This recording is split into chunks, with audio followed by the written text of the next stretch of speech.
केंद्रीय मंत्री महोदय माननीय नितीनजी गडकरी साहेबांना विनंती, त्यांनी आपल्या सहवेदना या ठिकाणी व्यक्त कराव्यात. प्रत्येक ठिकाणी जेव्हा विकासाचं काम येत असेल तेव्हा दादा नेहमी म्हणायचे, विकासाच्या कामामध्ये व्यक्तिगत स्वार्थ अडवाणू नका. व्यक्तिगत माझं एखादं शेत जातं आहे, माझं एखादं छोटंसं घर जातं आहे, त्याकरता आम्ही बसलो आहे, पण त्याकरता जर का तुम्ही मध्ये येऊन काही अडचणी निर्माण करत असाल तर खपवून घेतलं जाणार नाही, असा आदरयुक्त दरारा किंवा त्यांचा निर्णय हा आपल्या सर्वांना माहिती आहे. अशा विकास कामांमध्ये नितीनजी गडकरी आणि त्यांच्यामध्ये एक वेगळा स्नेह होता. विशेषतः राज्यातील रस्ते आणि महामार्ग या संदर्भात दादा नेहमी परखड भूमिका घेतली होती. मी नितीनजींना विनंती करतो त्यांनी आपल्या भावना या ठिकाणी व्यक्त कराव्यात.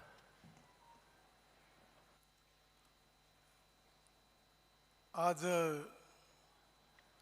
दादांना श्रद्धांजली अर्पण करण्याची वेळ येईल असं स्वप्नात देखील कधी वाटलं नव्हतं.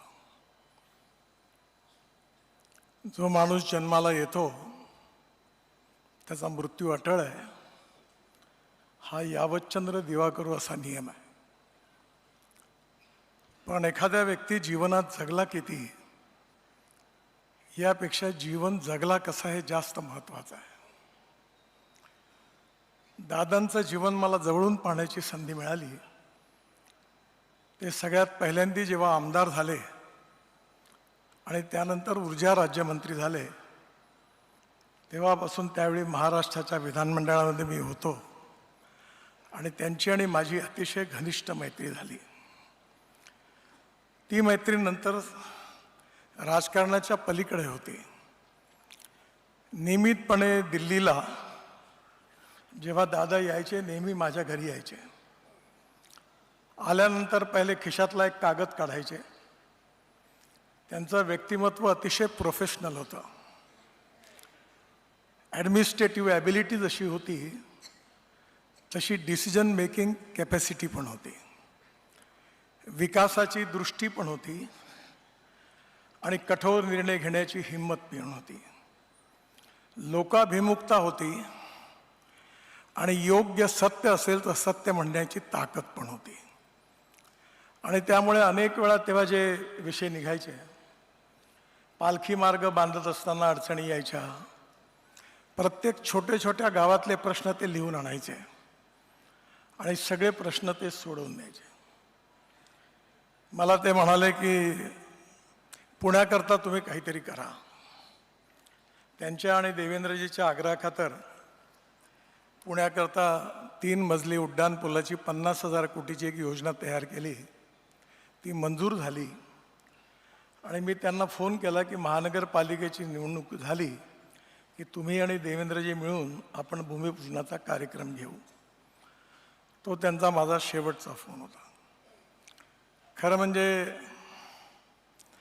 त्यांचा अकाली जाणं हा सगळ्यांवरच फार मोठा आघात आहे, पण महाराष्ट्रावर देखील आघात आहे. निर्णय घेणारा, विकासाची दृष्टी ठेवणारा आणि निर्णयाकरता हिमतीने त्याची किंमत चुकवण्याची हिंमत दाखवणारा नेता होता. नाही तर नुसतं गोडगोड बोलून काही प्रश्न सुटत नाहीत.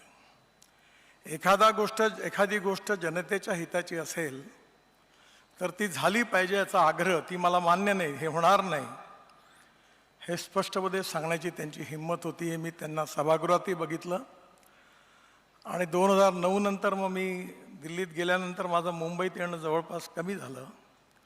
पण सातत्याने दादा दिल्लीमध्ये येतील त्यावेळी त्यांची भेट व्हायची आणि कागद काढून त्यांचा अजेंडा पूर्ण झाल्यावर मनसोक्त गप्पा व्हायच्या आणि त्या सगळ्या राजकारणापलीकडच्या होत्या. त्यांच्या आयुष्यातले, माझ्या आयुष्यातले अनेक असे प्रसंग आहेत, चर्चा करता येण्यासारखी नाही आहे, पण त्याची हमखास चर्चा पण व्हायची. आणि म्हणून अशा प्रकारचा एक अतिशय उमदा नेता, ज्याला महाराष्ट्राच्या विकासाची दृष्टी होती, निर्णय घेण्याची क्षमता होती आणि लोकाभिमुख दृष्टिकोन होता, असा नेता आपण महाराष्ट्राने गमावला. त्यांच्या व्यक्तिमत्वामध्ये ओनरशिप होती. वसंतदादा शुगर इन्स्टिट्यूटची पवारसाहेबांना मी विनंती केली की विदर्भात आपण शाखा उघडा. त्यांना जागा मिळाली, त्याचं काम सुरू झालं. आणि एक दिवस सकाळी 5 वाजताच्या विमानाने अजितदादा नागपूरला आले आणि स्वतः ते त्या ठिकाणी जागा पाहायला गेले आणि वापस येताना माझ्या घरी आले. मी त्यांना म्हटलं, तुम्ही आज नागपुरात कशा करता आले? तर ते म्हणाले, मी केवळ या वसंतदादा शुगर इन्स्टिट्यूटची जागा कशी आहे, त्याचं काम कसं होणं ते बघण्याकरता आलो. मी म्हटलं, तुमची ओनरशिप एखाद्या कामाबद्दलची खरंच शिकण्यासारखी आहे की त्या कामाकरता त्यांनी वेळ काढला, तेवढ्याकरता ते आले. गमतीने मी त्यांना म्हटलं की राजकारणात बोटांनी मलम लावणाऱ्या नेत्यांची काही कमी नाही आहे, पण तुम्ही ओनरशिप घेऊन काम करता हे तुमच्याकरता महत्त्वाची गोष्ट आहे. आणि म्हणून राजकारणापलीकडचा एक मित्र, विकासाची दृष्टी ठेवणारा आणि महाराष्ट्राकरता, महाराष्ट्रातल्या ग्रामीण जनतेकरता, शेतकऱ्यांकरता, विशेषतः ऊस उत्पादक शेतकरी असतील त्याच्याबरोबर त्यांनी इतरही शेतकऱ्यांची दुःख, त्याची संवेदनशीलता त्यांच्या मनामध्ये होती. अशा एका अतिशय उमद्या नेत्यांना आपण गमावलेलं आहे. एकंदरीत पवार परिवारावर तर आघात आहेच, पण महाराष्ट्रावरही खूप मोठा आघात आहे. आणि माझ्यासारख्याकरता विशेष रूपाने एक अतिशय उत्तम व्यक्तिगत मित्र राजकारणापलीकडचा गमावला आहे. त्याचंही खूप दुःख आहे आणि हे दुःख खूप मोठं आहे. पण शेवटी मृत्यू अटळ असल्यामुळे आज ते जरी आपल्यात नसले तरी त्यांचे विचार, त्यांचे निर्णय, त्यांची व्हिजन, त्यांचा दृष्टिकोन आपल्यामध्ये आहे. तो घेऊन आपण ती कामं जर पूर्ण केली तर नक्कीच त्यांच्या आत्म्याला शांती मिळेल. मी पवार परिवाराला हे दुःख सहन करण्याची शक्ती परमेश्वराने द्यावी अशी ईश्वरचरणी प्रार्थना करतो. दादांना श्रद्धांजली वाहतो आणि माझं बोलणं संपवतो. धन्यवाद.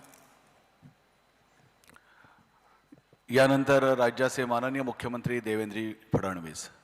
देवेंद्रजींनी एक महत्त्वाचं वाक्य त्यावेळेस महत्त्वाची प्रतिक्रिया दिली होती, ती खूप बोलकी होती की अशी नेतृत्व पुन्हा तयार व्हायला अनेक वर्ष लागतात. हे खूप महत्त्वाचं वाक्य आहे, कारण अशी नेतृत्व 1-2 वर्षात तयार होत नाहीत. मूळ स्वभाव, त्यातून अनेक प्रसंगांना सामोरं जात